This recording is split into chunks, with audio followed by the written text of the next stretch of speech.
Corrupt ऐसी अफवाह है, इस पर आपका क्या ओपिनियन है? पूरे सिस्टम ही करप्ट है सर, तो सारे करप्ट हैं sir, with all due respect.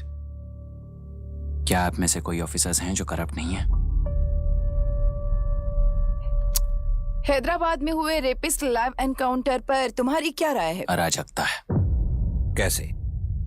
सबके लिए एक समान रूप से काम करना ही न्याय है सर। आलसीपन, देरी करना, पक्षपात से जनता का न्याय व्यवस्था के ऊपर का भरोसा तोड़ने का काम ही कर रही है हमारी न्याय व्यवस्था। इस पर राजनीति ने टेम्परेरी सॉल्यूशन जो ढूंढा था वो था एनकाउंटर। अगर वही उन रेपिस्ट में से कोई मंत्री का बेटा हो तो क्या उसका एनकाउंटर होगा सर? मिस्टर अभिराम, आपके पास के एक गांव में इंटरकास्ट मैरिज करने वाली एक युवा जोड़ी का गांव के लोग विरोध कर रहे हैं और दूसरा गांव एक लड़के पर एसिड अटैक कर रहा है। पहले आप कौन से गांव जाएंगे? जो गांव नजदीक होगा उसी गांव में पहले जाऊंगा sir. What's the point of this question sir? 22 में पहले कौन सा दो आता है? मुर्गी पहले आई या अंडा पहले आया? कोई भी आंसर दो वो करेक्ट ही होगा। तो वो पर्सनैलिटी इंटरव्यू कैसे हुआ सर? या फिर सिस्टम में एंटर होने से पहले ही राइट या रॉन्ग नहीं होता ये कहकर कॉम्प्रोमाइज करना सिखा रहे हो? Mr. Abhiram, are you challenging the integrity of this board? No sir, I'm challenging the integrity of the entire system sir.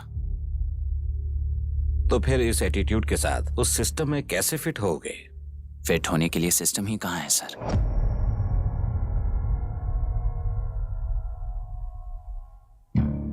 राजकीय नायक, सरकारी नौकर, कोर्ट के 3 घोड़े संविधान को समानता से खींचते हुए एक दूसरे की गलती को खंडित करते हुए आगे बढ़ेंगे तभी ये गाड़ी सड़क पर रहेगी सर। पर सत्ता की नशे में धुत ये राजकीय घोड़ा अगर रास्ता भटक कर बाकी के 2 घोड़ों को अपनी मर्जी के मुताबिक चला रहा है तो सिस्टम कैसे बचेगा सर?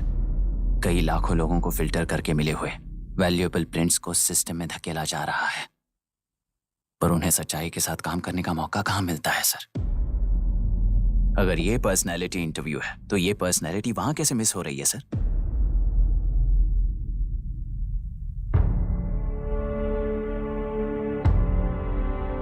जिन्हें समाज में रहने का हक नहीं है वो गुंडे दिन दहाड़े मासूम बेकसूरों की जान ले रहे हैं, तो उन्हें कंट्रोल करने वाली व्यवस्था ही उन्हें पाल रही है। ऐसे कुछ इंसिडेंट्स देखकर ही इस इंटरव्यू में आया हूं सर। उन्हें ये पावर किसने दी सर? इलेक्शन में वोट देने वाला वोटर सोचता है कि वो नेता उसकी जिंदगी बदल देगा। हमेशा लूटने की कोशिश में ब्यूरोक्रेट्स को कंट्रोल करने वाले पॉलिटिशियन, जनता के लिए काम ना करके साहूकारों के लिए काम करने वाले ब्यूरोक्रेट्स, इस जाल में फंसकर हमारी जिंदगी कोई नहीं बदलेगा सोचकर अपना वोट बेचकर जी रहे हैं वोटर। चक्र पूरा हो गया सर। इस व्यवस्था में एक और आईएएस ऑफिसर आएगा तो क्या, जाएगा तो क्या, चाहे वो मैं रहूं या चाहे कोई और रहे। 75 साल से सरकार है इसी भ्रम में जी रहे थे सर, पर उस सरकार की असलियत क्या है ये कोई नहीं जानता sir. What's the point of this interview, sir, if not a pseudo-intellectual masturbation?